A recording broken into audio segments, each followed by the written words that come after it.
Des ballons et des jeux électroniques, ceci n'est pourtant pas une cour d'école mais un centre de désintoxication. Les 25 enfants soignés ici à Jalalabad, dans l'est de l'Afghanistan, sont tous d'anciens toxicomanes accros à l'opium. Je prenais des pilules pour dormir, j'étais très lente à l'école. J'avais tout le temps mal à la tête. Les autres filles étaient beaucoup plus actives et elles se moquaient de moi.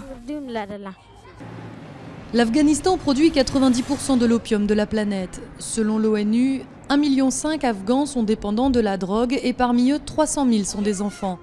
L'opium leur est souvent donné par leurs propres parents pour les faire dormir. Quand ces enfants arrivent, ils ne veulent pas jouer. Ils n'ont pas d'appétit. Ils ne nous parlent même pas. Mais après, regardez-les, ils vont beaucoup mieux. Ils mangent et dorment normalement. Ils parlent aux autres enfants et aux adultes. Un vrai changement.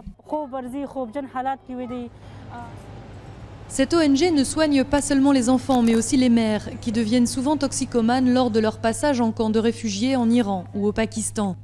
Rokia a 47 ans, elle consommait de l'héroïne. Sa fille et son mari sont eux aussi en centre de désintoxication.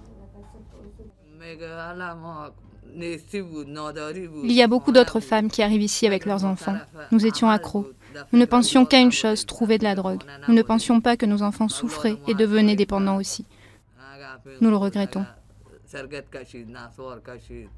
Des centres comme celui-ci, il y en a 90 à travers l'Afghanistan, ce qui signifie que seulement 1% de la population droguée a accès à des soins.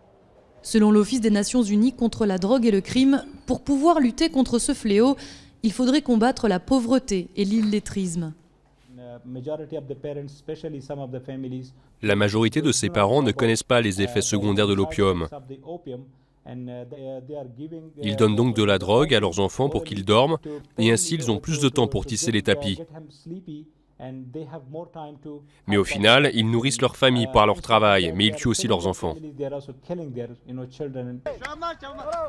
Quant à la police afghane, elle lutte comme elle peut, comme ici en détruisant 9 tonnes d'opium et de hashish. Mais le problème de l'addiction, lui, ne sera pas aussi simple à éradiquer.